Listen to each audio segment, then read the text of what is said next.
Hi y'all, my name is Karen Sievert and I just want to welcome you here today. We're going to be going over two concepts from the book Prairie Point Pizzazz. The first is how to make prairie points, which are incredibly simple, and the second is how to insert them into your patchwork using either a template or the acrylic placement guide that we've had developed just for this purpose. I love this new technique because it allows you to be able to put prairie points into any half or quarter square triangle, giving your quilts added new dimension that maybe they didn't have before. So let's get started. There's just a couple things that we need to make prairie points and to insert them into our patchwork. What they are is we're going to need squares of fabric to make the prairie points from, triangles of fabric to put the prairie points on. We either need a plastic template guide or the acrylic template guide that we had made, 1/4 inch steam-a-seam, a pair of scissors, and an iron.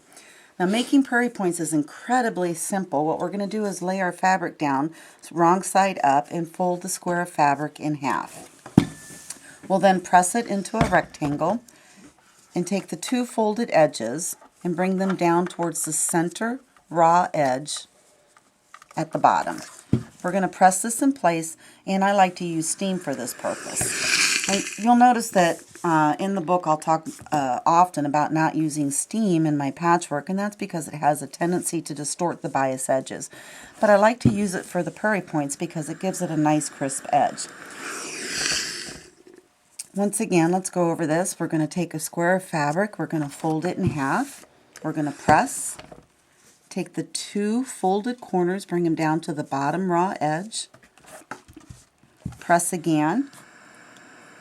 And then as an added optional element, what I like to do is take a piece of my 1/4 inch steam-a-seam and place it in here and do a second press. What this does is fuse the folds into place, and that way when we're getting ready to sew later, we don't have them popping open and potentially missing them in our patchwork. The next thing we're going to do is we're going to go ahead and fuse our prairie points onto our triangles. Now, as I said, you could use either the plastic or the acrylic template. What we're going to do is we're going to line that template up with the triangle so that it's perfectly aligned along the edges. We're going to take a piece of our 1/4 inch steam-a-seam and lay it along the bottom raw edge. And you want to get that as close as possible to the bottom raw edge without going over it. This is for two reasons. One, if it goes over it, the steam-a-seam is going to melt on your iron and on your ironing board. And second, because it is just a 1/4 inch, when we fuse our prairie point to it, it's going to get totally lost in the seam allowance, which is perfect. It's like magic. Nobody will ever know it was there. So we're going to place these elements there. We're going to snug our prairie point up to that guide.